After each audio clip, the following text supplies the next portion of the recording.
कई वर्ष पहले की बात है। एक गांव रामपुर में 4 भाई रहा करते थे, जिसमें से एक का रंग काला था और वो बहुत सीधा साधा था, जिसे उसके सारे भाई कल्लू कल्लू कहकर पुकारते थे, क्योंकि वो बचपन से ही काला था। एक दिन की बात है।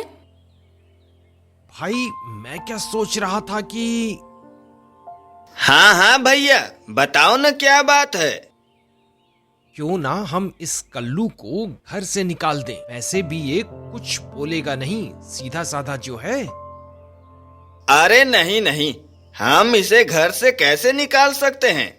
अगर हमने इसे घर से बाहर निकाल दिया तो गांव भर के सभी लोग हमें ही कहेंगे कि हम कैसे भाई हैं, अपने ही भाई को घर से बाहर कर दिया। तो फिर हम क्या करें? इसे माँ पिताजी की जायदाद में से कुछ नहीं देने वाला मैं। हाँ, तुम दोनों ही अपने हिस्से में से दे देना। अरे भैया, ये कैसी बातें कर रहे हो आप। भला हम अपने हिस्से में से इसे कुछ क्यों देंगे। तो फिर जल्दी से कुछ तरकीब सोचो इसे घर से बेदखल करने की। भैया, मेरे पास एक उपाय है। आपको हमारी वो बंजर खेत तो पता है ना। हाँ, वो तो बेकार है। उस जमीन पर कुछ नहीं होता है। हाँ, सही कहा आपने। हम उसी बंजर जमीन के पास उस कल्लू को और उसकी पत्नी को भेज देंगे, जिससे यह मुसीबत हमारे सर से चली जाएगी और हमारे घर के 4 हिस्से ना होकर 3 हिस्से ही होंगे। और हाँ कहने के लिए उसका हिस्सा भी मिल जाएगा और गांव वाले हमें कुछ कहेंगे भी नहीं।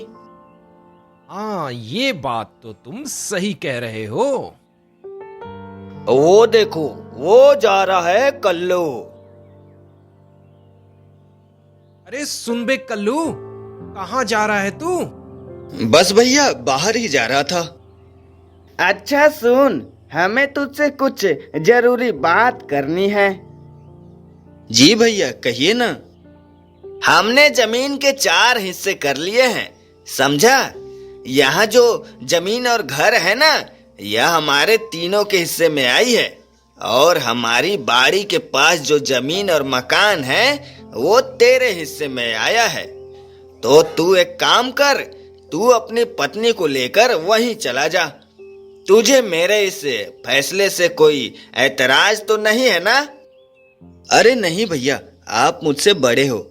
आप जो भी फैसला करेंगे मुझे मंजूर होगा। ठीक है, मैं कल ही बाड़े वाले मकान में चला जाऊंगा। चलो माया, अब हम उस बाड़े वाले मकान में रहेंगे और वहीं पड़ी जमीन पर खेती करेंगे। अरे कल्लू सुन, ये लंगड़ी बकरी भी लेता जा। इस लंगड़ी बकरी का भला हम क्या करेंगे। कल्लू अपनी पत्नी और उस लंगड़ी बकरी को लेकर वाले मकान की ओर चल पड़ता है।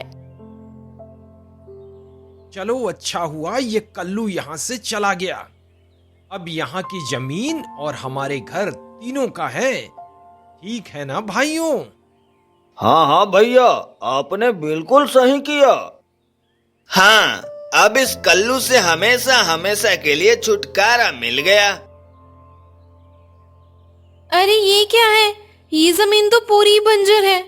यहाँ तो ना कोई हरियाली है ना पानी है, कुछ भी नहीं है।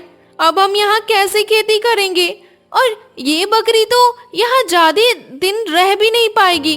हाय राम, कैसे भाई मिले हैं तुमको, ऐसी जमीन दी है उन्होंने तुम्हें। अब जो भी हुआ, हमें इसमें अपना गुजारा करना पड़ेगा। अब तो बंटवारा हो गया है। चलो, उन्होंने जो किया अच्छे के लिए किया होगा। हो सकता है इसमें हमारा कुछ भला हो। अरे तुम फिक्र मत करो, मैं सब ठीक कर दूंगा। क्या ठीक होगा जी, हम तो फिर भी कुछ दिन चला लेंगे, पर ये बकरी तो घास खाती है, ये कैसे जिंदा रहेगी यहाँ। माया, मेरे पास एक उपाय है। जी, वो क्या। यहाँ पास में ही मेरे 3 भाइयों का खेत है और ये बकरी तो वैसे भी लंगड़ी है, चल भी नहीं सकती। एक काम करता हूँ, इस लंगड़ी बकरी को मैं अपने भैया के खेतों पे रात में छोड़ दिया करूंगा और सुबह भैया लोगों के आने से पहले पहले इसे घर ले आया करूंगा, तो रात में ये अपना पेट भर लिया करेगी, जिससे दिन में इसका गुजारा हो जाएगा। हाँ, ये तरकीब सही है। चलो, ये बेजुबान जानवर तो भूख से नहीं मरेगी ना।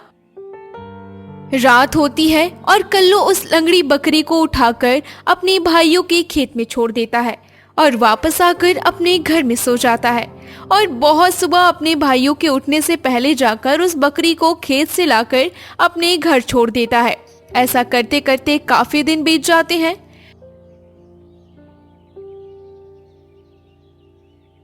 माया, मैं इस बकरी को खेत पर छोड़कर आता हूँ। ठीक है जी। कल्लू लंगड़ी बकरी को रात में खेत पर छोड़ आता है और आकर सो जाता है, लेकिन सुबह वो जल्दी नहीं उठ पाता। जी, आज दिन चढ़ गया, अब बकरी नहीं लाए क्या आज खेत से? हे भगवान, अरे मेरी नींद ही नहीं खुली। अब मैं क्या करूं? अब तो मेरे सारे भाई भी खेत पर आ गए होंगे। वो तो मेरी उस लंगड़ी बकरी को अब जिंदा नहीं छोड़ेंगे। अरे मेरी आंखें कैसे नहीं खुली? ओ, ये तो कल्लू की बकरी है, पर यहाँ क्या कर रही है? आय हाय हाय हाय हाय, इसने तो हमारे सारे खेतों को चौपट कर दिया। अरे हमें तो लगा था कि कोई जंगली जानवर है जो हमारे खेतों को चौपट कर रहे हैं, पर यहाँ तो यह लंगड़ी बकरी है। अभी जाकर अपने सारे भाइयों को बुलाकर दिखाता हूँ उस कल्लू की करतूतें। अपने दोनों भाइयों को बुलाकर लाता है, जिसके बाद वो तीनों भाई मिलकर उस लंगड़ी बकरी को वहीं मार देते हैं और अपने घर आ जाते हैं। हाय राम, मेरी बकरी को इन लोगों ने मार डाला। अब मैं क्या करूं? अब मैं कर भी क्या सकता हूं? एक काम करता हूं, अब ये बकरी तो मेरे किसी काम की रही नहीं, लेकिन इसकी खाल को मैं बाजार में बेच सकता हूं। कल्लू लंगड़ी बकरी की खाल उतारता है और बाजार में बेचने के लिए निकल पड़ता है। चलते चलते उसे अंधेरा होने लगता है। अरे क्या करूं, बाजार तो अभी काफी दूर है और अंधेरा भी हो गया है। एक काम करता हूं, ये सामने वाले पेड़ पर चढ़ जाता हूं, इसी तरह रात गुजार लूं। अगर रात में इस जंगल में सफर करूंगा तो जंगली जानवरों का खतरा है। ये कहकर कल्लू पेड़ पर चढ़ जाता है और उस खाल को भी अपने पास रख लेता है। कुछ देर गुजरने के बाद दो चोर वहां से गुजरते हैं। भाई, चोरी तो हमने कर ली, अब एक काम करते हैं, यहीं आधा आधा कर लेते हैं, बाकी कल का कल देखते हैं। हाँ ठीक है। जब दोनों चोर सोने का बंटवारा कर रहे होते हैं, तभी कल्लू के हाथ से लंगड़ी बकरी की खाल नीचे उन चोरों के बीच में गिर जाती है, जिससे दोनों चोर बहुत डर जाते हैं और चिल्लाने लगते हैं।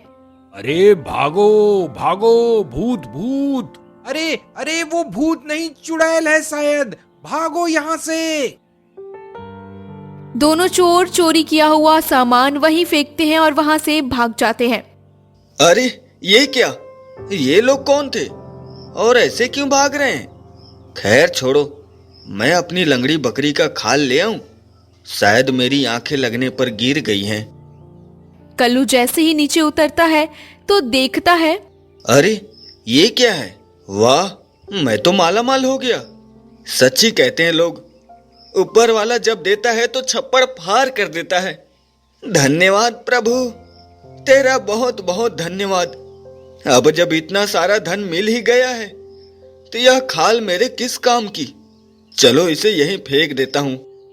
कल्लू सारा सोना उठाता है और अपने घर आ जाता है। माया, अरे ओ माया, कहाँ हो? हाँ जी, क्या हुआ, कहिए। अरे सुनो, पड़ोस में वो छोटी बच्ची है ना, उसे मेरे भाइयों के पास भेजकर तराजू मंगवा लाओ। तराजू? पर क्यों? आप क्या तोलेंगे उस तराजू से? कल्लू अपनी पत्नी को सारी बात बताता है। अरे वाह, ठीक है जी, मैं अभी तराजू मंगवा देती हूँ। माया पड़ोस में जाती है और उस छोटी बच्ची से तराजू लाने कहती है, लेकिन उसमें क्या तोलना है ये वो उस बच्ची को नहीं बताती। ठीक है, मैं अभी जाकर तराजू ले आती हूँ।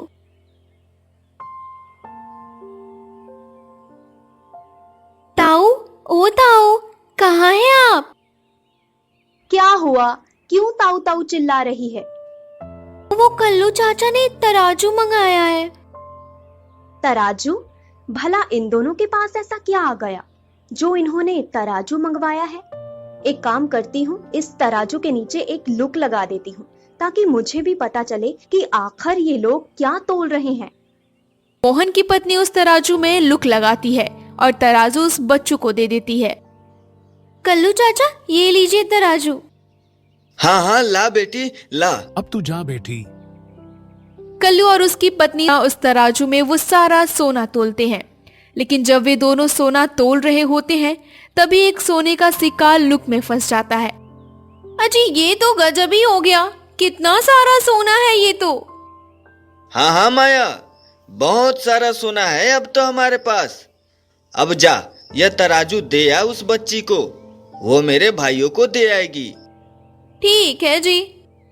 बच्ची वो तराजू जब ताई को देकर आती है तो ताई फटाफट उस लुक को देखती है। हाय मोरी मैया, ये क्या? यह तो कोई सोने का सिक्का लग रहा है। अरे क्या हुआ भाग्यवान, क्या देख रही हो इतनी गौर से? सोने का सिक्का। क्या सोने का सिक्का? दिखा दिखा। अरे वाह, ये सोने का सिक्का तेरे पास कहाँ से? तुम्हारे उस कल्लू भाई के पास से देख लो, जिसे तुम सीधा साधा समझ रहे थे। वो तो लाखों में खेल रहा है और तुम सभी भाई यहाँ मक्खियां उड़ा रहे हो। उसे तो तुम लोगों ने जमीन भी बंजर दी थी, फिर भी वो बड़ी तरक्की कर रहा है। अरे पर ये सब हुआ कैसे? अब ज्यादा मत सोचो और जाओ अपने उस कल्लू भाई के पास और जाकर पता लगाओ कि आखिर उसके पास इतना सारा धन कहाँ से आया। ठीक है, मैं पता लगाता हूँ। मनोज, उसका मंचला और संचला भाई तीनों मिलकर कल्लू के पास आते हैं। अरे भैया, आप लोग यहाँ? बताइए कैसे आना हुआ? क्या कल्लू भाई, तू तो अपने भाइयों को ही भूल गया? जब से यहाँ आया है तब से हमसे मिलने भी नहीं आया। अरे नहीं भैया, ऐसी कोई बात नहीं है। बस काम ज्यादा होने के कारण और दूर होने के कारण मैं नहीं आ पाता। है कल्लू? कल्लू भाई, हमें लगा कि हमने तेरी बकरी मार दी है, शायद इसीलिए तुम हमसे बात नहीं करते। पर विश्वास मान भाई, हमें लगा वो किसी और की बकरी है, इसीलिए हमने उसे मार डाला। अगर पता होता कि वो बकरी हमारे कल्लू भाई की है तो हम उसे कभी नहीं मारते। चलिए जाने दीजिए ना भैया, जो हुआ सो हुआ। अच्छा ठीक है, छोड़ उस बात को। अच्छा भाई, ये बता कि तेरे पास इतनी दौलत आई कहां से? भाई, आपने मुझे एक बकरी दी थी, वो भी लंगड़ी, और उसे तुमने मार भी दिया था। इसीलिए मैंने उसकी खाल उतारी और बाजार में बेच आया। अब आपको तो पता है कि बकरी की खाल आजकल बाजार में कितनी महंगी बिक रही है। जितना मुंह से आप खाल की कीमत मांगोगे उससे कहीं ज्यादा मिलेगी। अच्छा, ये बात है। ठीक है, अभी हम चलते हैं, फिर बाद में आते हैं। ठीक है भैया। क्या बात है भैया, उस एक लंगड़ी बकरी की खाल बेचकर तो ये कल्लू लखपति बन गया। हाँ हाँ, सही कहा तुमने। अरे हमारे पास तो कई सारी बकरियां हैं। सोचो, उन सभी की खाल जब हम बाजार में बेचेंगे और मुंह मांगी रकम मांगेंगे तो हम उस कल्लू से कहीं ज्यादा अमीर हो जाएंगे। हाँ भैया, अब जल्दी चलो, अब मुझसे रहा नहीं जा रहा है। तीनों भाई मिलकर अपनी सारी बकरियों को मार काट डालते हैं और उनकी खाल थैले में डालकर बाजार की तरफ निकल पड़ते हैं। भैया, यहीं लगा लेते हैं हम अपनी दुकान। विजय और किशन दोनों भाई अपने थैले से वो खाल निकालते हैं और जोर जोर से आवाजें लगाने लगते हैं। ले लो ताजी ताजी खाल बकरी की, अच्छी अच्छी नस्ल की खाले हैं, इनकी खाले कहीं नहीं मिलेगी। आओ जल्दी आओ, ले लो ताजी ताजी खाल बकरी की। छी छी, सारे बाजार इन बकरियों की खाल की बदबू फैल रही है। अरे कैसे कैसे बेवकूफ लोग हैं यहाँ। हाँ भाई साहब, आप सही कह रहे हैं। भला मरी हुई बकरियों की खाल को कौन लेता है? उठाओ इन पागल लोगों को यहाँ से। बाजार के सारे लोग उस बदबू से परेशान हो जाते हैं और डंडा लेकर उन तीनों के पीछे पड़ जाते हैं, जिससे अपनी जान बचाकर किसी तरह वहां से भाग जाते हैं। ये क्या भाई, उस कल्लू के बच्चे ने तो हमें बेवकूफ बना दिया। अरे यहाँ तो बकरी की खाल लेना तो छोड़ो, कोई सूंघना भी नहीं चाहता। इसको तो सबक सिखाना ही पड़ेगा। हाँ, तुम सही कह रहे हो। अब तो हमारी सारी बकरियां भी खत्म हो गईं। पर अब हम क्या करें? एक काम करते हैं, हम उसकी पत्नी को ही मार डालते हैं। ठीक है। रात होती है और तीनों भाई कल्लू के घर आ जाते हैं। अरे भैया, लगता है कल्लू घर पर नहीं है। अरे यह तो अच्छी बात है। अब हम उसकी पत्नी को और अच्छे से मार पाएंगे। तीनों भाई कमरे के अंदर जाते हैं जहां कल्लू की पत्नी सो रही होती है। वे तीनों कल्लू की पत्नी का गला दबाकर उसे मार डालते हैं। लगता है अब मर चुकी है। चलो अब हम यहाँ से चलते हैं। कुछ देर बाद कल्लू अपने घर आ जाता है। माया, अरे ओ माया, अरे सो गई क्या? कल्लू अपनी पत्नी के पास जाता है और देखता है कि उसकी पत्नी खाट पर मरी पड़ी है। हाय राम, ये क्या हो गया? अभी तो मेरी जिंदगी शुरू हुई थी और अभी अभी तो हमारे अच्छे दिन आए थे, धन इकट्ठा हुआ था, सोचा था दोनों मिलकर आराम से जिंदगी बिताएंगे। कैसे भाई निकले तुम, मेरी पत्नी को ही मार डाला। अब मैं क्या करूं? एक काम करता हूं, अब पत्नी तो मर चुकी है, इसे ऐसे तो घर में नहीं रख सकता। एक काम करता हूं, इसे किसी नदी में ले जाकर बहा आता हूं। कल्लू अपनी पत्नी को एक बैलगाड़ी पर बिठाकर नदी में बहाने के लिए ले जा रहा होता है। तभी रास्ते पर दो बहुत ही खूबसूरत लड़कियां पानी भरने जा रही होती हैं। क्या कालू अपनी पत्नी को लेकर कहाँ जा रहा है? जरा हमें भी तो अपनी पत्नी की शक्ल दिखा दे। नहीं। पर क्यों? हम भी तो लड़कियां हैं, तो तुम हमें अपने पत्नी का मुंह क्यों नहीं दिखाओगे? एक शर्त पर मैं तुम दोनों को अपनी पत्नी का चेहरा दिखा सकता हूँ। कैसी शर्त? चलो, कैसी भी शर्त हो, हमें मंजूर है। अगर तुम्हारे देखने से मेरी पत्नी मर गई तो मैं तुम दोनों में से एक से शादी करूंगा। क्या तुम राजी हो? ये कैसा पागलपन है? भला किसी के देखने से कोई मर सकता है? हाँ बहन, ये तो पागल है। चलो इस कल्लू के पत्नी का घूंघट उठाकर देखते हैं। दोनों लड़कियां कल्लू की पत्नी का घूंघट उठा देती हैं। जैसे ही वो घूंघट उठाती हैं, कल्लू की पत्नी को मरा पाती हैं। हाय राम, मेरी पत्नी मर गई, मेरी पत्नी मर गई। अब मेरे लिए रोटी कौन बनाएगा, मेरा घर कौन संभालेगा? ये तो अनर्थ हो गया, अनर्थ हो गया। मैंने पहले ही बोला था कि तुम उसे मत देखो, ये मर जाएगी। किसी वैद्य ने बोला था कि मैं अपनी पत्नी का चेहरा छुपा कर रखूं और उसकी शक्ल किसी को ना दिखाऊं, पर तुम लोगों ने नहीं मानी। अरे तुम ऐसे रो रो कर शोर मत मचाओ, कोई देखेगा तो क्या कहेगा? तुम एक काम करो, तुम हम दोनों में से जो भी पसंद हो उससे शादी कर लो। ठीक है, फिर मुझे तुमसे ही शादी करनी है।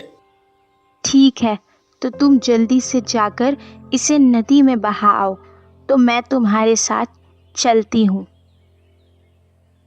कल्लू जल्दी से अपनी पत्नी को नदी में बहा आता है और वापस आकर उस लड़की को अपने घर ले जाता है। कुछ दिन बीतते हैं। मैं ये क्या सुन रहा हूँ? क्या भैया? मैंने सुना है कि कल्लू बड़ी ही खूबसूरत पत्नी लेके आया है। हाँ भैया, मैंने भी कल सुना है। तो जाओ उसके घर जाकर पता करो आखिर माजरा क्या है। दोनों भाई बेशर्मों की तरह फिर कल्लू के घर आज पहुंचते हैं। और भाई कैसा है? अच्छा, लगता है कल्लू हमसे नाराज है। देखो भाई, तुझे लगता होगा कि तेरी पत्नी को हमने मारा है, पर भाई विश्वास कर, हमने तेरी पत्नी को नहीं मारा है। अरे नहीं भैया, मैं आप लोगों से नाराज नहीं हूँ। फिर ठीक है। अच्छा ये तो बता, ये इतनी सुंदर पत्नी कहाँ से ले आया? भैया, अब मेरे पास तो एक ही पत्नी थी, वो भी काली और बदसूरत सी थी। मैं जब बाजार से गुजर रहा था तो वहां कुछ लोग सुंदर सुंदर पत्नियां बेच रहे थे और कह रहे थे कि मरी हुई पत्नी लाओ और जिंदा और सुंदर पत्नी ले जाओ। इसलिए मैंने अपनी मरी हुई पत्नी को उन लोगों को दे दिया और सुंदर पत्नी ले आया। अच्छा, हाँ भैया। अच्छा ठीक है, अब हम चलते हैं। दोनों भाई अपने घर पहुंचते हैं और सारी बात अपने बड़े भैया को बताते हैं। अरे तो हम लोग भी देर क्यों करें? हमारी पत्नियां भी तो बहुत बूढ़ी हो चली हैं। चलो हम भी उन्हें मार देते हैं और बाजार से नई नई और सुंदर सुंदर पत्नियां खरीद लाते हैं। ठीक है भैया। तीनों बेवकूफ अपनी अपनी पत्नियों को मार डालते हैं और उनके शरीर को ले जाकर बाजार पहुंचते हैं। आओ आओ भाइयों, हमारी मरी हुई पत्नियां को ले लो और हमें जिंदा पत्नियां दे दो। मरी हुई ले लो और जिंदा दे दो। हाय राम, ये बेवकूफ लोग फिर से आ गए। अब तो उन्होंने हद ही कर दी। अपनी मरी हुई पत्नियों को बेच रहे हैं और जिंदा पत्नियां मांग रहे हैं। आज तो ये तीनों यहाँ से पिट कर ही जाएंगे। बाजार में खड़े सारे लोग अब उन तीनों की बातें सुनते हैं तो उनकी सबकी धुलाई कर देते हैं। जैसे तैसे वो लोग वहां से बचकर वापस आते हैं। ये क्या?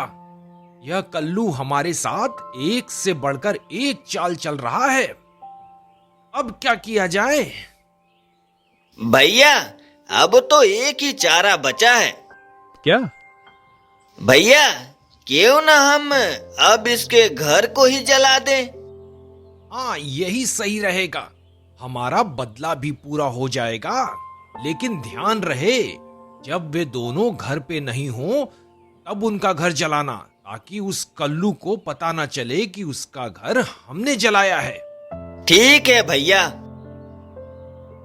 वे सभी कल्लू के घर जाते हैं और चुपके चुपके देखते हैं। जब वे दोनों पत्नियों घर से बाहर चली जाती हैं, तब वे तीनों मिलकर कंजे के घर में आग लगा देते हैं, जिससे उसका घर जलकर खाक हो जाता है।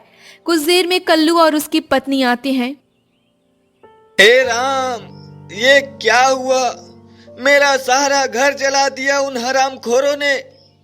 पहले मेरी बकरी, फिर मेरी पत्नी, अब मेरा घर। मैं क्या करूं? कल्लू अपनी पत्नी से कहता है, सुनो, तुम यहीं रुकना। मैं यह घर की सारी राख नदी में बहा कर आता हूँ। कल्लू घर की सारी राख बैलगाड़ी पर ढाता है और उसे लेकर नदी की ओर निकल पड़ता है। रास्ते में उसे एक सेठ और सेठानी मिलते हैं। अरे भाई, कहाँ जा रहे हो? बाजार जा रहा हूँ सेठ जी। भाई, क्या तुम मेरी पत्नी को नदी पार करा दोगे? नहीं भाई, मैं ऐसा नहीं कर सकता। अरे पर क्यों? मेरी इन बोरियों के अंदर बहुत खजाना भरा हुआ है। अगर कोई इंसान इस खजाने पर बैठकर नदी पार करता है तो बोरी का सारा खजाना राख बन जाएगा। ना बाबा ना, मैं अपनी बोरियों पर किसी को भी नहीं बैठाऊंगा। अरे ऐसा भी होता है क्या भला? हाँ होता है। सेठ मन में सोचता है, लगता है ये आदमी पागल है। अच्छा भाई सुनो, अगर ऐसा हुआ, अगर इन बोरियों में भरा हुआ सोना मेरी पत्नी के बैठने से राख हो जाएगा तो मैं तुम्हें 2 बोरी भर के सोना दूंगा, पर पहले तुम मेरी पत्नी को नदी पार करवा दो। ठीक है, यह बात पक्की है ना? हाँ, अरे हाँ भाई, बिल्कुल पक्की है। कल्लू सेठानी को उन बोरियों में बिठाकर नदी पार कराने लगता है। तभी बीच में पहुंचते हैं कल्लू चिल्लाने लगता है। अरे बाप रे, मेरा सोना राख हो गया, हाय मैं बर्बाद हो गया। अरे सेठ जी, अब तुम्हारी पत्नी को आगे नहीं ले जा सकता, अब मैं तुम्हारी पत्नी को यही नदी में डुबो रहा हूँ। अरे अरे नहीं भाई, ऐसा मत करना, तुम मेरी पत्नी को सही सलामत पार पहुंचा दो, मैं तुम्हें 2 बोरी भरकर सोना दूंगा। अरे तुम उसकी फिक्र मत करो। कल्लू सेठानी को सही सलामत नदी पार करा देता है और सेठ के साथ उसके घर आ जाता है, जहां सेठ उसे 2 बोरी भर भर के सोना देता है, जिसे कल्लू अपने घर ले जाता है। अरे भैया, आपने सुना कुछ? अरे वो कल्लू न जाने कहां से खूब सारा धन लेकर आया है। अरे नहीं नहीं भैया, अब बहुत हुआ, हर बार यह कल्लू हमें बेवकूफ बना जाता है। अब एक काम करते हैं, इस कल्लू को ही मार देते हैं। हाँ, तुम सही कह रहे हो। तीनों भाई रात में कल्लू के घर आते हैं और कल्लू सो रहा होता है। तभी उसे एक बोरी में भरकर जंगल की ओर ले जाते हैं। चलते चलते उन्हें सुबह हो जाती है।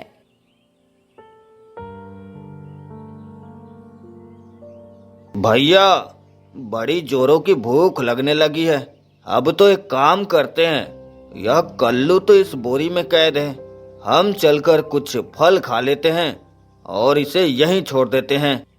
हाँ ठीक है, चलो। तीनों भाई कल्लू को वहीं बोरी में छोड़कर फल खाने निकल जाते हैं। तभी वहां से एक चरवाहा गुजरता है। नहीं नहीं, मुझे नहीं करनी है, अरे मुझे नहीं करनी है। अरे तुम कौन हो? अरे भैया, मैं एक इंसान हूँ। क्या कहा रहे हो? नहीं करनी, नहीं करनी, नहीं करनी, नहीं करनी बोल रहे हो?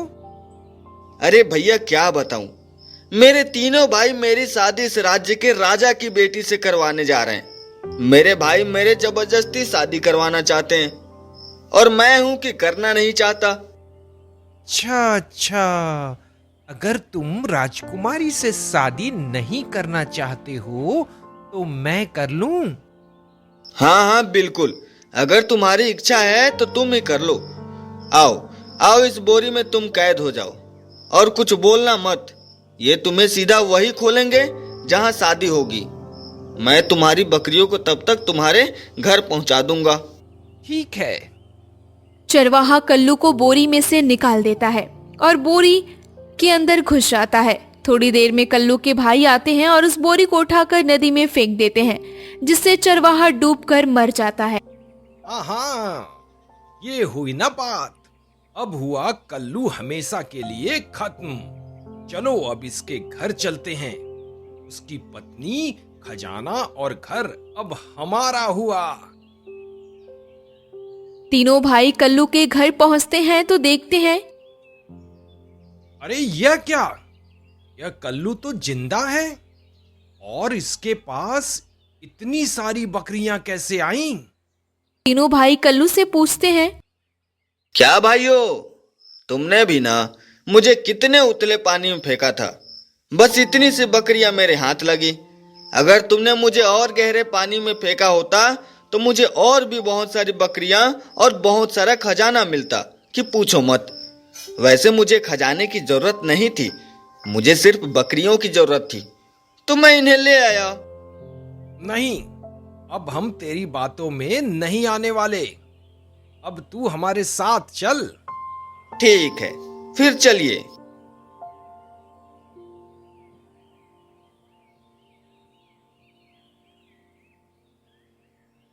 बता बता, कहाँ है खजाना? देखो भाइयों, एक काम करो, पहले एक आदमी जाए, अगर उसे वहां खजाना दिखा तो वह हाथ हिलाकर बताएगा, और दूसरा भी ऐसा ही करेंगे, ठीक है? किशन तू जा। किशन नदी में कूद जाता है और डूबने लगता है, लेकिन उसका हाथ बस ऊपर रहता है। अरे देखो, लगता है किशन भैया को खजाना दिख गया, तभी तो वो हाथ हिला रहे हैं। जाओ जाओ, अब कौन जाएगा? मैं जाऊंगा। अरे बड़े भैया, सुरेश भैया भी आपको बुला रहे हैं, जाइए जाइए। अरे हाँ हाँ, मैं आ रहा हूँ मैं। और इस तरह तीनों भाई नदी में डूब जाते हैं। देखो भाइयों, आप लोगों ने मेरे साथ इतना बुरा किया, उसी के कर्मों का फल आप लोगों को मिला है। कल्लू के तीनों भाई नदी में डूब जाते हैं और कल्लू अपने घर आ जाता है और खुशी खुशी अपनी पत्नी के साथ रहने लगता है।